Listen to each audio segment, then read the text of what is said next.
Let's all go to the lobby. Let's all go to the lobby. Let's all go to the lobby and have ourselves a drink. All right, and Michaela singing means we are back in the lobby bar for the week of October the 14th, 2024. Brian and Michaela here with you. Michaela, I'm having a taste of the season right now. I picked up some pumpkin chai coffee today. That sounded pretty good to me, so I grabbed one of those. But we're going to be carrying on with our Frangelico month. So how are you doing? How's your first week of Frangelico? You getting into the fall spirit with it? I am. Yeah, I don't mind saying we're about to be out and about and not working for a bit, but it has made its way into my morning coffee. Okay. It has made its way onto like an ice cream slushy thing that I made with some protein powder because that negates any unhealthiness. Yeah, True, true. uh, it is just now like really getting cold in the mornings and the evenings where I'm at. Hmm. Well, you're close enough. You get it. But in the Carolinas, it's not 1,000 degrees, which is lovely for the first time. It's getting into that. Like I want to do like a fire. I want something warm and comforting. Frangelico does all those things. It kind of warms your insides, even though it tastes like I don't know, golden deliciousness. That's right. Yeah, it's found its way into everything. It did not find its way into my coffee, which I realize now is a fail that we're talking about it. But that's okay. That's Mistake. okay. I have a win coming everyone's way because I saw this. I was looking for a good lobby bar recipe, and it needed to be extra simple and delicious this Mm, week because you and I are getting ready to set to the skies. Right, we're traveling out west for some good times, some music, some wine, some Hollywood. All that stuff. We're doing that. So I needed something easy that was delicious, yeah. perfect for this time of year. And you can really jazz it up to this time of year if you want. But this comes from lovetoknow.com, and it is called Beer Nuts. Now, I'm not a huge fan of beer cocktails, but I saw this, and this sounded all kinds of good to me. So basically, what you're going to do is into your beer glass, go ahead and put in 1.5 ounces of Frangelico, and then you're going to top that sucker up with some stout or porter of your choice. This time of year, there are a lot of pumpkin stouts, pumpkin porters out there, so you can go that route if you want to go fall with it. And then you're going to, I don't know, figure out however you want to toast up a marshmallow. You're going to use that as your garnish on this thing. Holy smokes, this sounds so good. I'm very excited to have one of these. Yeah. Oh my gosh, I am too. So I normally for like a stout slash porter, um, I'll do like a Guinness, right? Because Hmm. Could do, that's could a do, could do. stout, right? It is, yes. But I think for this one, if I could recommend anything, I think doing something like that's maybe a milk stout or an actual porter that's going to have that Hmm. sweetness. You're going to want that because that's gonna add some of the I don't know the honey notes and the mouthfeel with the Frangelico.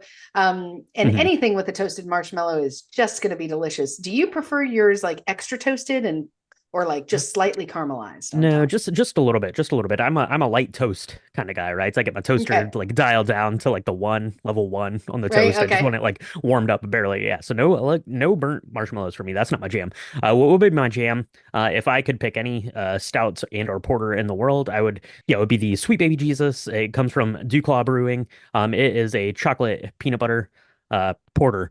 It is very chocolatey, it is very peanut buttery, and it is going to go awesome with the Frangelico and with that marshmallow, for that matter. Maybe you should just always have marshmallow if you're gonna have a stout or a porter on a side note. But yeah, I saw that and I said that looks great for fall because there's a lot of pumpkin stouts in my fridge right now because I can't resist the siren song when I'm at the store. I see it and I say that looks good. But I think jazzing it up with some Frangelico is going to be the way forward here as we make our way through fall. Now making its way through fall at the movie theater is going to be a bit of a trickier proposition for you, Michaela. Now, you said last week, 2 weeks ago, I don't I remember, did. you threw major shade at Terrifier. You said you didn't even know why this movie should exist. Other movies should exist, like Megalopolis. We should spend $150 million making that instead of making Terrifier 3. Terrifier 3 leads the weekend, Michaela. Number one movie in America, $18.3 million, followed by The Wild Robots, Joker, Beetlejuice, and Piece by Piece, rounding out the top five. So go ahead, apologize to all the Terrifier fans out there. Takes all kinds. I'm sorry, all Terrifier fans. That to be fair, okay, I had never heard of Hmm. Terrifier Hmm. 1 or 2, right? Like when we True. talked about this 3 weeks ago, and but I didn't realize there's a meme that I had been loving for the longest time that is Art the Clown, and that's where it's from. And I That's was like, that's it. oh, Yeah. okay. Well, that so I kind of get it now, at least the popularity of it, because honestly, if you're going to have something come out three times, it at least needed to be popular the first time enough to warrant a second one. And apparently, the second one True. got made millions of dollars, as you said, right? So I stand corrected. Now I have to watch it, and I'm really scared because our friend Galaxy of Films Max, and apparently they have like these cautionary tale signs saying if you need like help if you're having an emotional emotive like Mm-hmm. a reaction and you need to talk to someone that they have people in the theater to like help counsel you. So now I'm like terrified of Terrifier 3, which good on you, Terrifier 3. You did your See, job. you didn't even need to watch it to be terrified by it. So yeah, good job there, Terrifier 3. Joker, down to $7 million, down to third place. I might have seen that that was like a record-breaking fall from week to week. I don't know if that's true or not. We went and saw Joker this past week, and I thought it was pretty good. I never saw the first Joker. Michaela, I know that you had seen the first one and obviously the second one now. We saw this together. What do you think? Quick hits about that and a quick hit on Megalopolis, which is, further down. I think it's about finished with its theatrical run, so you probably have missed that if you're wanting to get out and see that. But any quick hits on the two films we saw this week? We'll be talking about them more on our Well, Patreon sure. Hangout, which we do every month with our patrons on our YouTube live stream. But let's talk about those just for a second here, real quick. The acting was pretty great in both films, actually. Adam Driver, I said this right as I was leaving. He doesn't half-ass anything. Like he does a great He really job of leans really in. digging in. He leans in, even when it's like, what is happening? I don't know what I'm watching. He is right there with you. I thought that it was visually stimulating. Mhm. Megalopolis. I didn't quite understand. I think it missed its mark in terms of what the point was. If someone was like, hey, if you could sum it up in like one or two sentences, what is this film about? I would start by saying this is modern day telling of Rome and the fall of Rome. And then I don't know. That's it. And I might only say that because that's what they told us that the movie At was the going to be beginning, about. Yeah, so right. But I found myself liking Folie à Deux, the second Joker film, much more than I thought I was gonna like it. Again, mhm. it was really sad. It was really tough watching it from like a mental illness and like the state of current like life for these folks who have been like incarcerated from a mental health capacity. That was really tough. But of course, Lady Gaga rocked. I mean, we all knew Mhm. she would. Not no surprise there.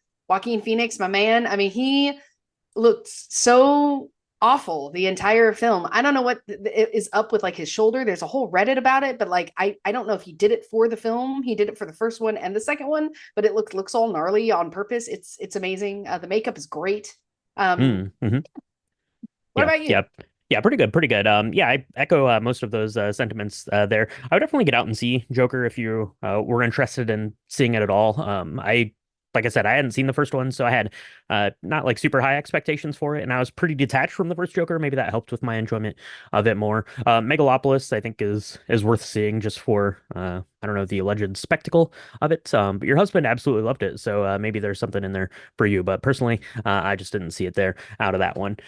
Something that I am a little bit more interested in seeing is coming out this week. Although, again, like Joker, I never saw the first one of these. I don't think you saw the first one of these either, Michaela, but spooky season is still upon us. Smile 2 comes out. Other than that trailer, which is absolutely terrifying, and the movie posters, which are equally as terrifying, what do you think about Smile 2? I think I have to watch Smile 1 because Okay. I'm done now. Like I've been scared out of my mind three times. The first watching the first Smile trailer and not seeing it because Hmm. again, it's one of those I don't think I can watch it effectively in a theater. I think I need to be in the safety of my own home with my own like mute button or a pause button or a fast Right. forward button, you know.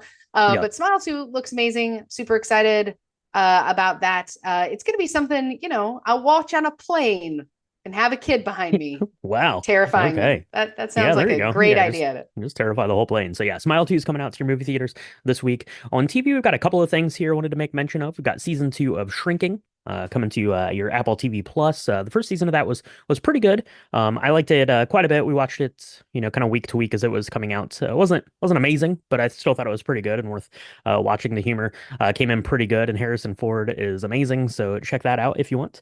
Maxine is streaming, I believe, on Max now. You can check that out. It's the I think the third installment there of that story coming from Mm. A24, that Mia Goth thing there. So that's coming out, and apparently season 4 of American Horror Stories, which I didn't even like have ever heard of. I don't think I was familiar with this at all, but I saw it and I was like, well, I've been watching that. I like little like anthology things, Black Mirror, stuff like that. And that's kind of what this is, I guess. Just doing these little like horror story snippets here, kind of in a serialized TV format. So you got season 4 of that coming everyone's way on FX. You'd be able to watch that on Hulu.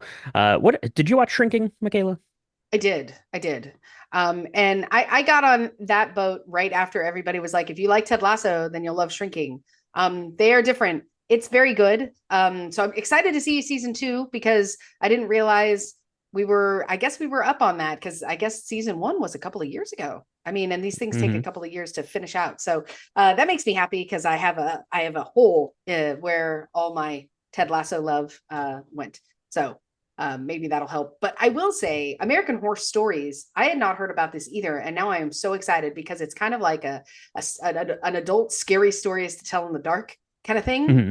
Right. And it's like a spinoff of American Horror Story, which there are like 87 versions of that. If you're interested in that, go look it up. It's all scary and oozy, and it's got a lot of the same actors season after season, which is kind of neat. Yeah, Hmm. very exciting. Yeah, it sounds similar to that Guillermo del Toro's like Cabinet of Curiosities thing that Yeah. came out last year. Same kind of sort of thing there. So check that out if you're so interested. On the podcast last week, we talked about Psycho, the one of the OG master classes in both filmmaking and in scary stories.